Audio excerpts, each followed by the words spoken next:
ಸ್ನೇಹಿತರೆ, ನಾವು ರೆಗ್ಯುಲರ್ ಆಗಿ ಕ್ರೋಮ್ ಬ್ರೌಸರ್ ನ ಯೂಸ್ ಮಾಡ್ತಾ ಇದ್ರೆ ಅಲ್ಲಿ ಕ್ರೋಮ್ ನಲ್ಲಿ ಕೆಲವೊಂದಿಷ್ಟು ಆಪ್ಗಳು ಅಥವಾ ಸೈಟ್ಗಳು ಏನಿರುತ್ತೆ ನಮ್ಗೆ ಗೊತ್ತಿಲ್ದಂಗೆ ಕೆಲವೊಂದಿಷ್ಟು ಪರ್ಮಿಷನ್ ಗಳನ್ನ ತಗೊಂಡಿರುತ್ತೆ. ಆ ಒಂದು ಪರ್ಮಿಷನ್ಸ್ ಗಳನ್ನ ಯಾವ ರೀತಿ ನಾವು ರಿಮೂವ್ ಮಾಡಬಹುದು ಅಂತ ನಾನು ಸಂಪೂರ್ಣ ಇವತ್ತು ಹೇಳ್ತೀನಿ. ನಾವು ರೆಗ್ಯುಲರ್ ಆಗಿ ಕ್ರೋಮ್ ನಲ್ಲಿ ಡೈಲಿ ಬೇರೆ ಬೇರೆ ಸೈಟ್ ಗಳನ್ನ ವಿಸಿಟ್ ಮಾಡ್ತಾ ಇದೀವಿ ಅಂದ್ರೆ ಅಲ್ಲಿ ಪರ್ಮಿಷನ್ ಗಳನ್ನ ಕೆಲವೊಂದಿಷ್ಟು ಪರ್ಮಿಷನ್ಸ್ ಗಳನ್ನ ತಗೊಂಡು ಇಟ್ಕೊಂಡಿರುತ್ತೆ. ಅಂದ್ರೆ ನಮ್ಮ ಒಂದು ಮೈಕ್ರೋಫೋನ್ ನಲ್ಲಿ ಮೈಕ್ರೋಫೋನ್ ಪರ್ಮಿಷನ್ ಇರ್ಬೋದು, ಅಥವಾ ಕ್ಯಾಮ್ರಾ ಪರ್ಮಿಷನ್ ಇರ್ಬೋದು, ಅಥವಾ ನಮ್ಮ ಕಾಲ್ ಲಾಗ್ನ ಅಥವಾ ನಾವು ಏನು ಕಾಲ್ ಹಿಸ್ಟ್ರಿ ಇರುತ್ತೆ ಅದನ್ನ ನೋಡುವಂತ ಪರ್ಮಿಷನ್ ಇರ್ಬೋದು, ಅವುಗಳನ್ನೆಲ್ಲ ತಗೊಂಡು ಇಟ್ಕೊಂಡಿರುತ್ತೆ. ಅದನ್ನ ನಾವು ರಿಸೆಟ್ ಯಾವ ರೀತಿ ಮಾಡ್ಬೋದು ಅಥವಾ ರಿಮೂವ್ ಯಾವ ರೀತಿ ಮಾಡ್ಬೋದು ಅಂತ ನಾನು ಸಂಪೂರ್ಣವಾಗಿ ಇವತ್ತು ಹೇಳ್ತೀನಿ. ಹಾಗೆ ನಮ್ಮ ಚಾನಲ್ಗೆ ಮೊಟ್ಟ ಮೊದಲು ಬಂದಿದ್ರೆ ದಯವಿಟ್ಟು ನಮ್ಮ ಚಾನಲ್ನ ಸಬ್ಸ್ಕ್ರೈಬ್ ಮಾಡಿ ಮತ್ತು ಪಕ್ಕದಲ್ಲಿರುವಂಥ ಬೆಲ್ ಐಕನ್ ಅನ್ನ ಪ್ರೆಸ್ ಮಾಡಿ ನಮ್ಮ ತಂತ್ರಜ್ಞಾನ ಆಧಾರಿತ ಬೃಹತ್ ಕುಟುಂಬದ ಸದಸ್ಯರಾಗಿ. ಸ್ನೇಹಿತರೆ, ಇಲ್ಲಿ ಮೊದಲು ಕ್ರೋಮ್ನ ಓಪನ್ ಮಾಡ್ಕೊಳ್ಳೋಣ. ಕ್ರೋಮ್ನ ಓಪನ್ ಮಾಡಿಬಿಟ್ಟು ಯಾವ ರೀತಿ ನಾವು ಸೈಟ್ ಸೆಟ್ಟಿಂಗ್ಸ್ ನಲ್ಲಿ ಹೋಗ್ಬಿಟ್ಟು ಡೇಟಾನ ರಿಮೂವ್ ಮಾಡಬಹುದು ಅಂತ ಹೇಳ್ತೀನಿ. ಇಲ್ಲಿ ಕ್ರೋಮ್ನ ಓಪನ್ ಮಾಡಿದ ನಂತರದಲ್ಲಿ ಮೇಲ್ಗಡೆ 3 ಡಾಟ್ಸ್ ಮೇಲೆ ಕ್ಲಿಕ್ ಮಾಡ್ಕೊಳ್ಳಿ. 3 ಚುಕ್ಕೆಗಳು ಇಲ್ಲಿದೆ ನೋಡಿ.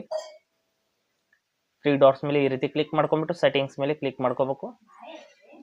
ಸೆಟ್ಟಿಂಗ್ಸ್ ಮೇಲೆ ಕ್ಲಿಕ್ ಮಾಡಿದ ನಂತರದಲ್ಲಿ ಇಲ್ಲಿ ಸ್ವಲ್ಪ ಕೆಳಗಡೆ ಬಂದ್ಬಿಟ್ಟು ಇಲ್ಲಿ ಸೈಟ್ ಸೆಟ್ಟಿಂಗ್ಸ್ ಅಂತ ಒಂದು ಆಪ್ಷನ್ ಇರುತ್ತೆ, ಅಲ್ಲಿ ಕ್ಲಿಕ್ ಮಾಡ್ಕೋಬೇಕು. ಸೈಟ್ ಸೆಟ್ಟಿಂಗ್ಸ್ ಅಂತ ಕ್ಲಿಕ್ ಮಾಡಿದ ನಂತರದಲ್ಲಿ ಇಲ್ಲಿ ಮೇಲ್ಗಡೆ ಆಲ್ ಸೈಟ್ಸ್ ಅಂತ ಕ್ಲಿಕ್ ಮಾಡ್ಕೊಳ್ಳಿ. ಇಲ್ಲಿ ನೋಡಬಹುದು ಆಲ್ ಸೈಟ್ಸ್ ಅಂತ ಕ್ಲಿಕ್ ಮಾಡಿದ ನಂತರದಲ್ಲಿ ಇಲ್ಲಿ ಪರ್ಮಿಷನ್ ತಗೊಂಡಿರುವಂತ ಎಲ್ಲ ಸೈಟ್ಸ್ಗಳು ಇಲ್ಲಿ ಬರುತ್ತೆ ನೋಡಬಹುದು. 1 ಕುಕ್ಕಿ ಅಂತೆಲ್ಲ ಹಿಂಗೆ ಬೇರೆ ಬೇರೆ ತೋರಿಸ್ತಾ ಇದೆ. ಈ ಎಲ್ಲ ಸೈಟ್ಗಳು ನಮ್ಮ ಒಂದು ಕ್ರೋಮ್ ನಲ್ಲಿ ಸೇವ್ ಆಗಿರುತ್ತೆ ಅಥವಾ ಕ್ರೋಮ್ ನ ಒಂದು ಆಕ್ಸೆಸ್ ನ ತಗೊಂಡಿರುತ್ತೆ. ಇಲ್ಲಿಂದ ಯಾವ್ದಾದ್ರು ಒಂದು ಸೈಟ್ ನ ಕ್ಲಿಕ್ ಮಾಡಿಬಿಟ್ಟು ತೋರಿಸ್ತೀನಿ ಯಾವ ರೀತಿ ಅಂತ. ಇಲ್ಲಿ ನೋಡಬಹುದು delete data and reset permissions ಅಂತ ಇಲ್ಲಿ ಕೆಳಗಡೆ ನೀವು ಕ್ಲಿಕ್ ಮಾಡಿದ್ರೆ ಇಲ್ಲಿಂದ ಎಲ್ಲ ಪರ್ಮಿಷನ್ಸ್ ಗಳು ರಿಮೂವ್ ಆಗುತ್ತೆ ಮತ್ತು ಡೇಟಾ ಕೂಡ ರಿಮೂವ್ ಆಗುತ್ತೆ.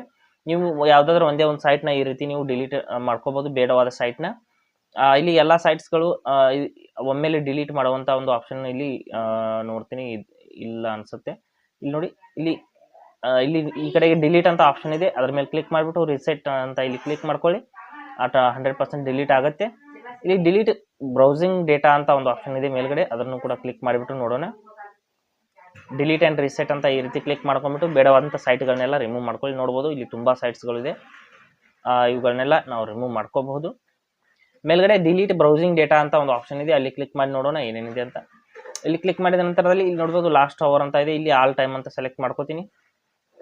ಮಾಡಿಬಿಟ್ಟು ನಂತರದಲ್ಲಿ ಇಲ್ಲಿ ಡಿಲೀಟ್ ಡೇಟಾ ಅಂತ ಕ್ಲಿಕ್ ಮಾಡ್ಕೋಬಹುದು. ಸೈಟ್ ಸೆಟ್ಟಿಂಗ್ಸ್ ಕೂಡ ರಿಮೂವ್ ಮಾಡ್ಕೋಬಹುದು ಸ್ನೇಹಿತರೆ. ಇಲ್ಲಿದೆ ನೋಡಿ ಆಪ್ಷನ್, ಈ ಆಪ್ಷನ್ ಮೇಲೆ ಕ್ಲಿಕ್ ಮಾಡಿಬಿಟ್ಟು ನಾವು ಸೈಟ್ ಸೆಟ್ಟಿಂಗ್ಸ್ ಕೂಡ ರಿಮೂವ್ ಮಾಡ್ಕೋಬಹುದು.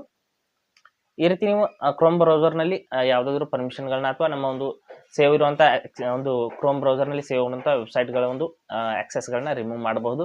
ಹಾಗೆ ಸ್ನೇಹಿತರೆ, ಕೊಟ್ಟಿರೋ ಮಾಹಿತಿ ಸಂಪೂರ್ಣ ಮತ್ತು ನಿರೂಪಣೆ ಮಾಡಿದೆ, ಶೈಲಿ ಉತ್ತಮ ಅಂತ ಅನಿಸಿದ್ರೆ ವಿಡಿಯೋನ ಲೈಕ್ ಮಾಡಿ ಮತ್ತು ನಿಮ್ಮ ಸ್ನೇಹಿತರಿಗೂ ಕೂಡ ಶೇರ್ ಮಾಡಿ. ಹಾಗೆ ಇದ್ರ ಬಗ್ಗೆ ಸಮಸ್ಯೆಗಳು ಡೌಟ್ಗಳಿದ್ರೆ ಕಮೆಂಟ್ ಅಲ್ಲಿ ಅವಶ್ಯವಾಗಿ ತಿಳಿಸಿ. ಮುಂದಿನ ವಿಡಿಯೋದಲ್ಲಿ ಮತ್ತೊಂದು ಹೊಸ ವಿಷಯದೊಂದಿಗೆ ಇದೇ ರೀತಿ ನಿಮ್ಮ ಮುಂದೆ ಬರ್ತೀವಿ. ಎಲ್ಲಿವರೆಗೂ ಟೇಕ್ ಕೇರ್.